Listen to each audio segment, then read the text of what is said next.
Sodiq, how you feeling? Yo, fantastic. I can't complain. Couple days to your fight, man. How you feeling? Body, mind. Body feels great, mind feels great. A little hungry, but can't complain. It's part of the course. First main event, man. How you feeling about that? Yeah, man, it feels natural. You know, when I first got it, it was a little bit surreal, but the closer and closer it got, it's kind of felt like, okay, this is the destined path. You know, I feel like I've spent enough time here, and I've gotten enough eyeballs on me to where the company feels like I deserve it. You know, and when Saturday comes, you just gotta go out there and put on a good show, so they'll give you another one. Another long layoff. Why the layoff? Yeah, it's right after my last fight, maybe like a week or two after, I herniated two discs in my spine, so it was a little rough getting back in there. And they initially gave me 6 months recovery time. I tried to expedite it as much as I could, but that usually results in it taking longer than expected, and that's kind of how it went.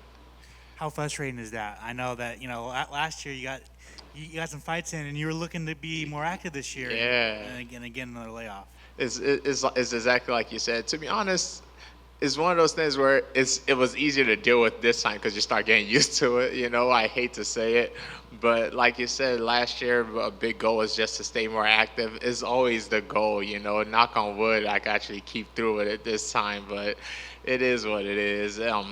I try not to overthink too many of that stuff, and just the problems in front of you, you got to solve it.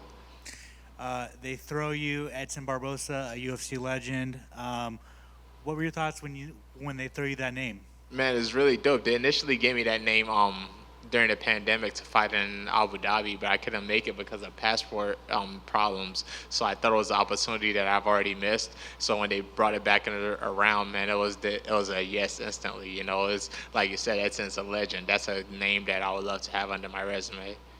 Obviously, on paper, it's a very fun fight. Both of you guys have very fun striking.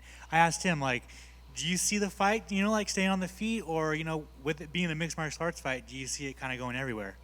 To be honest, the way we both fight, even when I tell myself that I'm gonna wrestle, it doesn't really come out as much, you know.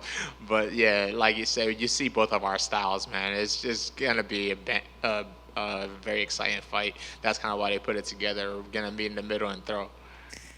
How do you see this fight ending? If I see it ending in a finish, to be honest, if it's not a finish, then it's gonna be one of those drawn out wars. Definitely a fight of the night. Contender series ended on Tuesday. There was a war on that season, but do you kind of still think you and Mike Davis has the best fight of all Yeah. time? So to be fair, I did, it was two females. Two females, and then on the same episode. Okay, yeah. So to be fair, I didn't watch it, but biasly, I would still say me and Mike Davis had the best fight in Contender Series history. You know, it's one of those things. Even the fans say it too. So I'll have to go watch this one to see if it beats ours, or maybe they could play it side by side on UFC.com or something, and let the fans decide. And last night there was the news that Volkanovski's stepping in on short notice. Man, what are your thoughts on that? Man, that is crazy, man. It's because right before that, he put out a statement about fighting Tapuria in January, and like literally things changed in a day. But man, congrats to him. You know, it's one of those things. A wise man once said, "Being in the UFC is an opportunity." So when these opportunities show up, man, you better be ready to capitalize on it. And I'm sure he's been compensated very, very well for it too. You know, so I'm very, very happy for him. And the people want to know where's the unprofessional breakdown for your card? So I've been advised that it wouldn't be smart for me to make an unprofessional breakdown for my fight, you know. But once the fight is over, I'll be right back to making the unprofessional breakdowns and making these millions. Good luck, man. Thank you. Over here. Like you mentioned, you were actually supposed to fight Edson Barboza back in 2020. Has your approach towards him changed at all since then? No, it's pretty much the same game plan we had before. And a win Saturday night over Barboza would be huge for your resume, like you said. Are there any other guys in the featherweight division that you'd like to add towards your resume? For sure. Well, the thing specifically with Edson is that he's one of the few OGs left in the weight class. I think around now. That's why I called out Korean Zombie in my last fight too. You know, is one of the people that I would watch when I was a kid. You know, or the people I watched when I was coming up. Is like, hey, I would like to get that guy before they leave. You know, so when it comes to that aspect, I think Edson might be the last one. Max Holloway is a young OG. You know, so that'll be a cool one too. But I really think Edson's the last one.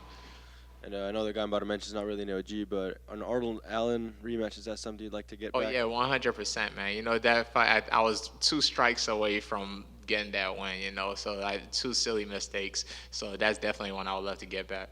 Sure, and obviously having a Nigerian background, how eager are you for like potential UFC Africa card one Man, day? I've been asking for that forever. You know, I really believe the pandemic set a lot of stuff back when it comes to the logistics behind that.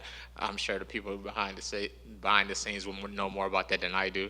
But yeah, whatever is going on around that time, I would love to be on that card. I might pull out of one fight to get into that card. You know. And what's the message you're looking to leave Saturday night? Man, I am who y'all say I am. You know, I love the fact that the UFC gave me this opportunity. I gotta capitalize it as much as I can. Thank you. Hey, Sadiq right here.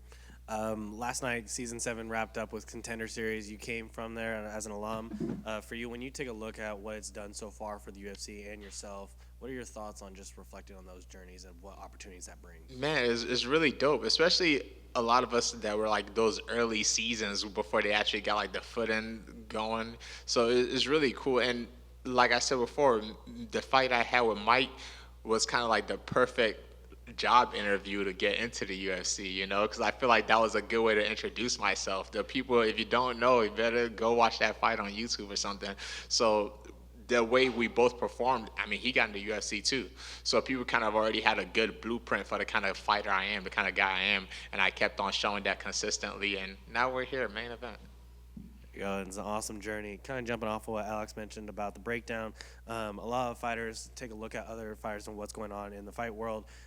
As you looked past at this Season 7, I don't know how much you got to watch, but is there anyone that you're looking out for you should kind of mention to UFC and UFC fans, like, you need to keep an eye on this fight? Oh man, when it comes to fighting, you would drive yourself crazy. I spend about 8 to 10 hours a day focused on fighting, you know. So the more time I could take decompressing out of it, the better. So no, I don't have anyone for you. All right. Appreciate it, and good luck Saturday. Thank you.